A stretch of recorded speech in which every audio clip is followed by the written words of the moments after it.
Welcome to PM7 politics. ఉప ముఖ్యమంత్రి పవన్ కళ్యాణ్ కార్యాలయ సిబ్బందికి ఆగంతకుడి నుండి బెదిరింపు కాల్స్ వచ్చాయి. పవన్ కళ్యాణ్ ను చంపేస్తామని హెచ్చరించిన ఆగంతకుడు ఆ క్రమంలో అభ్యంతరకర భాషతో హెచ్చరిస్తూ మెసేజ్లు పంపించాడు.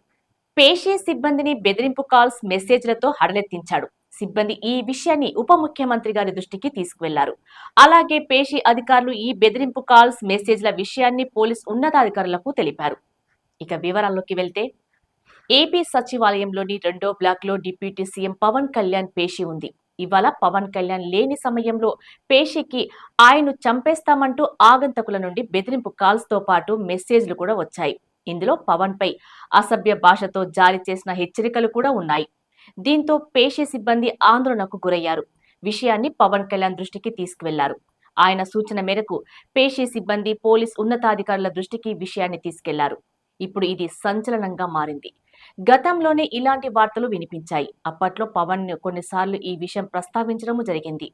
అయితే ఈ తాజా సంఘటనపై వెంటనే స్పందించిన పోలీస్ ఉన్నతాధికారులు పవన్ కళ్యాణ్ పేషికి ఎక్కడ నుండి ఈ బెదిరింపు కాల్స్, మెసేజ్లు వచ్చాయో ఆరా తీశారు.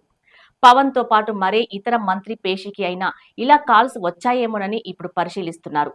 అయితే డిప్యూటీ సీఎం పవన్ కళ్యాణ్ ని చంపుతానని ఫోన్లో ఆయన పేషి సిబ్బందిని బెదిరించిన వ్యక్తి విజయవాడకు చెందిన మల్లికార్జునగా పోలీసులు గుర్తించారు.